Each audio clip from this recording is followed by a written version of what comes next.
Saint-Esprit de Dieu, viens nous éclairer, viens nous disposer pour ce temps de prière.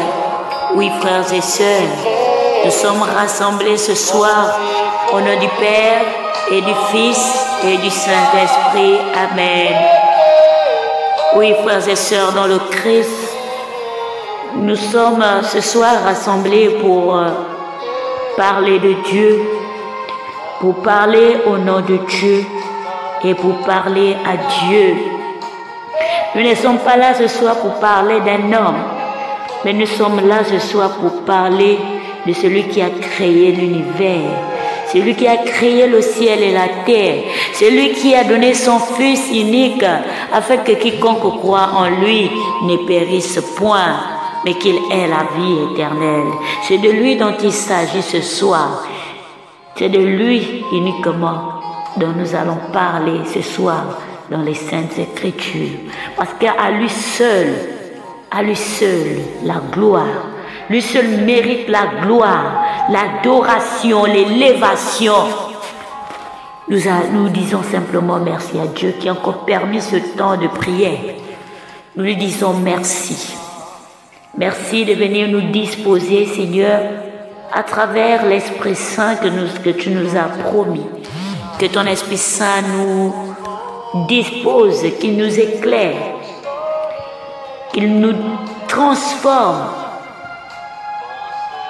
Que ton Esprit Saint vienne régner dans nos vies. Qu'il vienne nous remplir de sa présence, de sa paix et de sa puissance. Saint-Esprit de Dieu, viens nous guider dans toutes nos actions. Viens nous guider dans nos décisions. Saint-Esprit de Dieu, transforme-nous selon la volonté de Dieu. Oui, que ton règne vienne dans nos cœurs. Que ton règne vienne dans nos vies, Saint-Esprit de Dieu, afin que nous puissions vivre pleinement pour la gloire de Dieu. Oui, Saint-Esprit de Dieu, merci pour ton amour, Seigneur. Merci pour ta grâce. Merci pour le don de ton Esprit Saint que tu nous donnes encore ce soir. Et nous reconnaissons que nous ne pouvons rien faire de bien sans toi.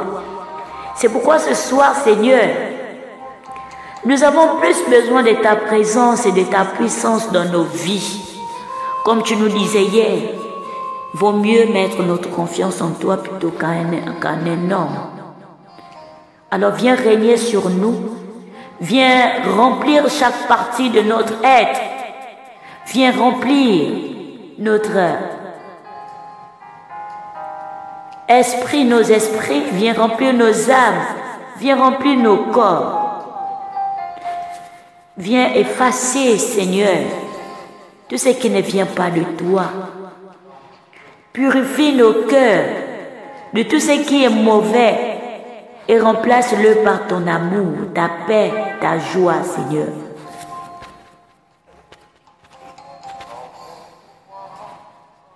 Oui, Saint-Esprit de Dieu, guide-nous, amène-nous dans les lieux saints. Dans toutes nos pensées, guide-nous. Dans nos paroles, dans nos actions, Saint-Esprit de Dieu. Nous voulons nous abandonner à toi. Donne-nous la sagesse pour prendre les bonnes décisions, la force pour surmonter les épreuves et la foi pour croire en tes promesses. Que ta volonté soit faite dans nos vies. Que ta volonté, seule ta volonté, et non la nôtre, Seigneur. Nous nous consacrons entièrement à toi, Esprit Saint. Nous voulons être un instrument, nous voulons être ces instruments de la gloire, de ta gloire. Utilise-nous, Saint-Esprit de Dieu, pour faire encore entendre la voix de Dieu à travers le monde. Utilise-nous pour témoigner de l'amour de Dieu. Utilise-nous pour attirer les âmes. Oh Seigneur, ne nous utilise pas pour blesser les âmes, pour frustrer, pour faire le désordre dans le monde. Seigneur, nous voulons quitter cette vie. Nous voulons quitter cette vie de désordre, Papa. Nous voulons rentrer dans la discipline avec toi, Papa. Nous ne voulons pas nous arrêter aux mots. Nous ne voulons pas nous arrêter aux simples prières. Nous ne voulons pas nous arrêter aux simples prédications. Nous voulons que toute notre vie soit une vie de témoignage. Oh Seigneur, que notre vie soit une vie de témoignage, Papa. Et non une vie voilée ou dans le noir, dans le secret. Nous commettons encore des actes qui blessent les autres, les actes ténébreux, les actes qui font même en sorte que certaines personnes se moquent de notre foi, ou certaines personnes se moquent, disent je préfère rester païen que d'être chrétien si c'est ça être chrétien. Oh Seigneur, pour toutes les fois où nous nous sommes conduits comme ça, Seigneur, nous te demandons pardon. Pardonne-nous, Seigneur, pour toutes les fois où nous n'avons pas soigné nos comportements. Pour toutes les fois, nous ne sommes pas conduits comme des enfants de Dieu. Pour toutes les fois, nous avons passé du temps à mentir.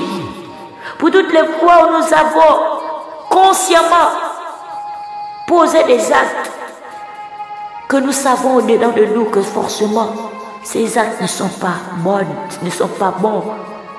Seigneur, prends pitié. Oui, Seigneur, prends pitié. Pardonne-nous, Papa. Nous te remercions, Papa, pour ton règne dans nos vies, dans la vie de membres de nos familles, dans notre église, dans notre groupe de prière, dans le monde entier, ici même dans les messagers de Christ. Que ta paix, que ta justice et ta vérité se répandent partout. Seigneur, nous te remercions pour ce que tu fais pour ce groupe de prière. Nous te prions de continuer à nous remplir de ton esprit. Oui, Seigneur, continue de nous remplir. Révèle-nous les choses cachées. Donne-nous de soigner notre comportement. Nous te le demandons par l'intercession de la Vierge Marie. Oui, l'intercesseuse par excellence.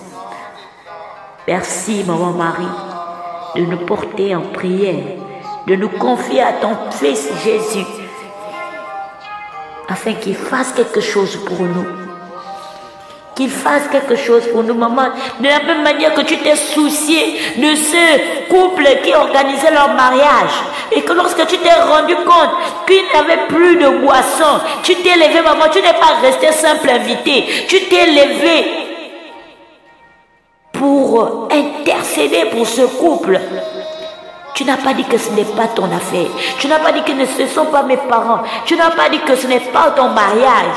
Maman, tu t'es élevée avec le cœur d'une mère. Et tu as parlé à ton fils. Maman, nous te prions de parler pour nous à ton fils maintenant. Parle pour nous à ton fils, maman. Parce que lui, il fait, même lorsque l'heure n'est pas encore arrivée, mais lorsque toi, tu vas le voir, il obéit. Et il opère. Il opère. Alors, frères et sœurs, ce soir, nous continuons à notre marche avec le livre d'Isaïe, au chapitre 30, du verset 8 au verset 17. Le Seigneur veut te parler ce soir à travers ces versets. Je sais que tu as ta Bible avec toi, elle est déjà ouverte. Nous allons comprendre ce que le Seigneur nous dit. Pas peut-être en lisant tous ces versets, mais chacun de nous, de là où il est, va être va être à l'écoute, va être attentif parce qu'il y a forcément un verset sur cette page qui va nous parler, qui va te parler à toi, qui va me parler à moi. Oui, le titre de ce passage, c'est Contre Israël, peuple rebelle. Rien que par le titre, nous comprenons déjà de quoi il s'agit. Oui, de quoi il s'agit. Ici, on parle contre le peuple d'Israël. Ce peuple à la nuque raide, ce peuple rebelle. Le Seigneur dit, maintenant viens et écris ceci pour eux sur une tablette. Inscris-le sur un document et que ce soit dans l'avenir un témoignage à tout jamais. C'est un peuple rebelle, ce sont des fils menteurs, des fils qui n'acceptent pas d'écouter la loi du Seigneur. Eux qui disent aux voyants, ne voyez pas, et aux prophètes, ne prophétisez pas pour nous des choses vraies, dites-nous des choses agréables, prophétisez des chimères. Ici, le prophète Isaïe décrit un peuple qui, au lieu de faire confiance à Dieu, préfère chercher un soutien auprès des hommes, auprès de l'Égypte, et se détourne de la voie du Seigneur. Alors, il met l'accent, il met en garde ce peuple ce soir contre leur attitude rebelle et leur annonce les conséquences de leur choix. Tout comme toi, tout comme à moi ce soir. Le Seigneur me met en garde contre toutes ces choses, contre mon attitude, ton comportement. Et il t'annonce les conséquences de nos choix.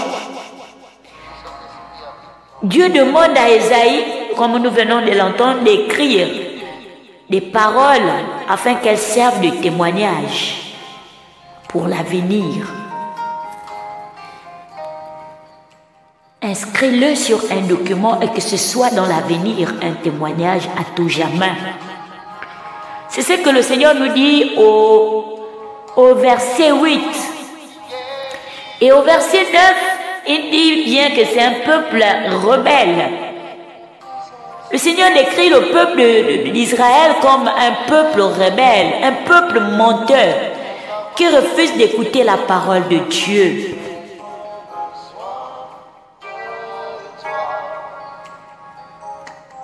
Ce sont des fils menteurs, des fils qui n'acceptent pas d'écouter la loi du Seigneur. Et au verset 11, il dit, quittez donc le chemin, écartez-vous de la route, laissez-nous tranquilles avec le Dieu saint d'Israël. Ils veulent que les prophètes s'écartent du droit chemin et cessent de parler du Dieu d'Israël. Ils mettent leur confiance dans la violence. Oui, parce qu'au verset 12, ils disent, mais voici ce qu'il déclare, le Saint d'Israël. Vous avez rejeté ce que j'ai dit. Vous avez mis votre confiance dans la violence et la ruse, et vous en avez fait votre appui. Ils mettent leur confiance dans la violence, sachant que le salut vient de Dieu. Dieu les avertit que leur attitude mènera à leur ruine, dans un mur qui s'effondre sur ceux qui l'ont construit. C'est ce qui est dit au verset 13. Ce péché-là sera pour vous comme une lézarde qui se creuse. Un renflement apparaît sur une haute muraille. Elle s'effondre brusquement d'un seul coup. Et elle s'effondre comme une poterie que l'on brise sans ménagement. Impossible de trouver dans ces débris un tesson pour prendre du feu dans le foyer ou puiser de l'eau à la citerne. Au verset 15, le Seigneur dit, Le Seigneur leur rappelle que le salut réside dans le retour à lui et dans le repos, c'est-à-dire dans la confiance et la tranquillité. Le Seigneur, le Dieu saint d'Israël, avait parlé ainsi. Par la conversion et le calme, vous serez sauvés. Dans la tranquillité, dans la confiance sera votre force. Mais vous n'avez pas accepté. Vous avez dit pas du tout. Nous fuirons à cheval. Eh bien oui, vous fuirez.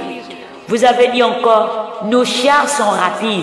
Eh bien rapides seront vos poursuivants. Rapides seront vos poursuivants. La fuite sera vaine.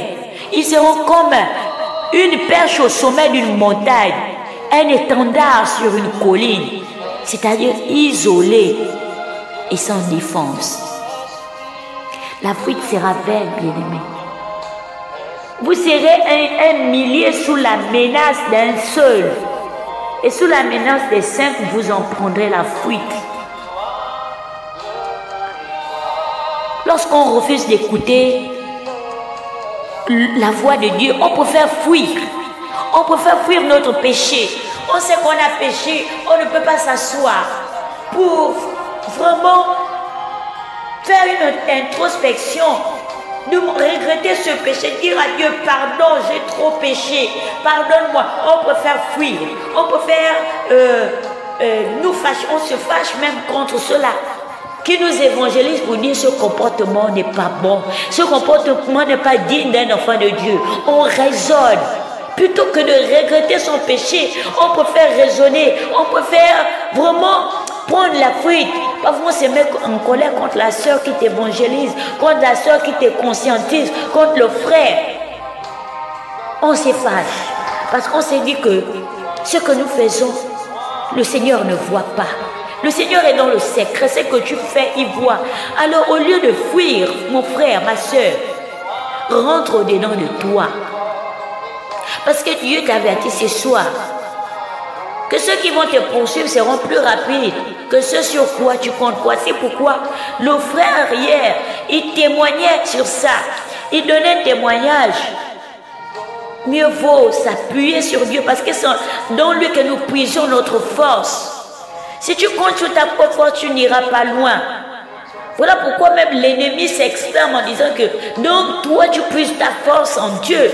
Oui, il est mieux de puiser notre force en Dieu, frères et sœurs. Parce que lorsque lui, il décide de nous poursuivre, ce sur quoi tu comptes n'ira pas loin. Ce sur quoi tu comptes, tu n'iras pas loin, mon frère, ma soeur. Donc comptons sur le Seigneur. Comptons sur le Seigneur. Il n'y a que lui qui nous aide. Il n'y a que lui qui nous sauve. Renonce à ton mignon péché, frères et sœurs. Alors nous allons prendre un petit temps de prière. J'ai beaucoup parlé ce soir, frères et sœurs, excusez-moi. Nous allons nous remettre entre les mains de Dieu. Seigneur, nous reconnaissons notre tendance à nous éloigner de toi, à chercher des solutions et des alliances humaines plutôt que d'être dans ta sagesse. Nous avons parfois préféré l'ombre.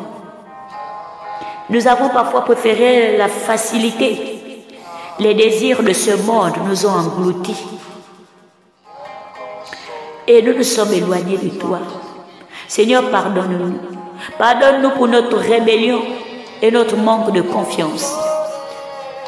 Ouvre nos yeux pour voir que ta voix est la seule voie de la paix et de la sécurité. Que ta justice règne dans nos vies. Que ta paix soit notre héritage et que nous puissions trouver refuge en toi seul. Nous te remercions pour tes promesses de miséricorde et de restauration, Papa. Seigneur, merci de nous restaurer. Merci, Papa, de nous pardonner de nos iniquités. Merci de nous plonger dans le sang de Jésus. Merci de nous laver. Nous voulons être lavés. Oh Seigneur, merci pour ta grande miséricorde. Merci pour ta grande miséricorde, Seigneur. Sois élevé, Papa. Sois magnifié. Au nom de Jésus que nous avons prié, nous disons au nom du Père et du Fils et du Saint-Esprit. Amen. Sainte soirée à tous. N'oubliez pas de lire le passage Isaïe 30, verset 8 à 17. Lisez, il y a forcément un verset qui parle à chacun. Un verset qui nous montre combien nous sommes éloignés de Dieu. Et laissez la parole de Dieu faire son travail dans vos vies, frères et sœurs. Laissons la parole de Dieu nous transformer. Laissons la parole de Dieu nous restaurer. Shalom, shalom.